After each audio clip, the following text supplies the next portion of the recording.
వర్షం పడినప్పుడు వచ్చే ఆ మట్టి వాసన అంటే మనకందరికీ ఇష్టం కదా.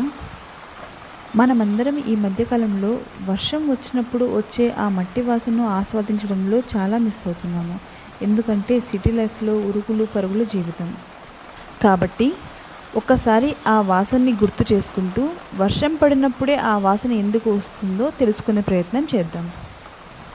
దీని గురించి తెలుసుకునే ముందు మీకు కూడా ఈ వర్షపు మట్టి వాసన ఇష్టమైతే వెంటనే వీడియోని లైక్ చేసి ఇలాంటి ఇంట్రెస్టింగ్ ఫ్యాక్ట్స్ కోసం ఛానల్ని సబ్స్క్రైబ్ చేసుకోండి. దీని వెనుక మనకు ఒక సైంటిఫిక్ రీజనే ఉందండి. దాన్నే పెట్రికోర్ అంటారు. ఈ పెట్రికోర్‌కి ప్రధానంగా 3 కారణాలున్నాయి. ఫస్ట్ రీజన్ ఏంటంటే నేలలో ఉండే యాక్టినోమైసెట్స్ అనే బ్యాక్టీరియా జియోస్మిన్ అనే కెమికల్‌ను తయారు చేస్తుంది. వర్షపు చుక్కలు నేలను తాకినప్పుడు చిన్న గాలి బుడగలు పేలి ఈ వాసన గాలిలోకి వ్యాపిస్తుంది. సెకండ్ రీజన్ ఏమిటంటే ఎండాకాలంలో మొక్కలు విడుదల చేసే కొన్ని ఆయిల్స్ మట్టిలో దాగి ఉంటాయి. వర్షం పడగానే అవి కూడా గాలిలో కలిసిపోతాయి.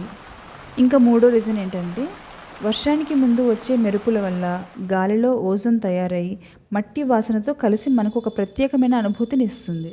ఈ వీడియో ద్వారా మీరు ఒక కొత్త విషయం తెలుసుకున్నారు అని అనిపిస్తే కింద కామెంట్ చేయండి. Thank you for watching.